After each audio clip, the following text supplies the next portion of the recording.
ಶ್ರೀಯುತ ಬಸವರಾಜ್ ಅವರು ಮಾಜಿ ನಗರಸಭಾ ಸದಸ್ಯರಿದ್ದಾರೆ. ಹಾಗೆಯೇ ಕಾಂತರಾಜ್ರವರು ಪಶುಸಂಗೋಪನೆ ನಾಮಿನಿ ನಿರ್ದೇಶಕರು ಕೂಡ ನನ್ನ ಜೊತೆ ಇದ್ದಾರೆ. ಪ್ರಸಾದ್ ಎಂ ತಾಲೂಕು KDP ಸದಸ್ಯರು ಮತ್ತು ಅಕ್ಷಯ್ ಅವರು ಅಧ್ಯಕ್ಷರು ಯುವ ಕಾಂಗ್ರೆಸ್ ಚಾಮರಾಜನಗರ. ಹಾಗೆ ಸ್ವಾಮಿ ಪತ್ರಿಕಾಗೋಷ್ಠಿಯನ್ನು ನಡೆಸ್ತಕ್ಕಂಥ ಒಂದು ವಿಷಯ ಅಂತ ಹೇಳಿದ್ರೆ ಸನ್ಮಾನ್ಯ ಪುಟ್ಟರಂಗ ಶೆಟ್ಟರವರು ಮಾಜಿ ಸಚಿವರು ಹಾಲಿ ಶಾಸಕರು. ತಮಗೆಲ್ಲ ಗೊತ್ತಿದ್ದ ಹಾಗೇನೆ ಕಳೆದ 4 ಚುನಾವಣೆಗಳಲ್ಲಿ ಕೂಡ ಜಯಬೇರಿಯನ್ನು ಬಾರಿಸಿ ಹಿಂದುಳಿದ ವರ್ಗದ ನೇತಾರರಾಗಿ ಉಪ್ಪಾರ ಸಮುದಾಯದ ಏಕೈಕ ಶಾಸಕರಾಗಿ ಕೆಲಸವನ್ನು ಮಾಡ್ತಾ ಇದ್ದಾರೆ.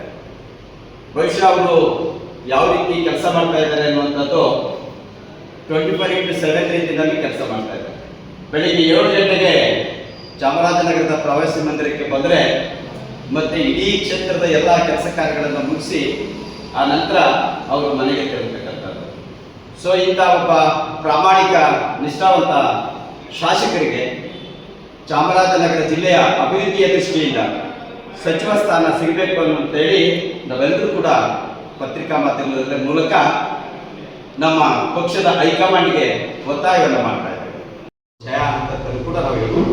ಅಂಥ ಒಬ್ಬ ವ್ಯಕ್ತಿಗೆ ಸಚಿವ ಸ್ಥಾನ ಕೊಡೋದ್ರ ಮೂಲಕ ಈ ಕ್ಷೇತ್ರದ ಅಭಿವೃದ್ಧಿ ಆಗಬೇಕು. ಮತ್ತು ಏಕೈಕ ಉಪ್ಪಾರ ಸಮಾಜದ ನಾಯಕರಾಗಿ ಗುರುತಿಸಿಕೊಂಡಿರ್ತಕ್ಕಂಥ ಇವರನ್ನ ನಮ್ಮ ರಾಜ್ಯ ಹೈಕಮಾಂಡ್ ಮತ್ತು ಕೇಂದ್ರದ ಹೈಕಮಾಂಡ್ ಕೂಡ ಇವರನ್ನ ಗುರುತಿಸಿ ಇವರಿಗೆ ಒಂದು ಉತ್ತಮ ಸಚಿವ ಸ್ಥಾನವನ್ನು ನೀಡಬೇಕು ಅಂತೇಳಿ ತಮ್ಮೆಲ್ಲರೂ ಕೂಡ ಮನವಿ ಮಾಡಿಕೊಂಡು ಈ ಒಂದು ಪತ್ರಿಕಾಗೋಷ್ಠಿಯನ್ನು ಮುಗಿಸ್ತೇವೆ.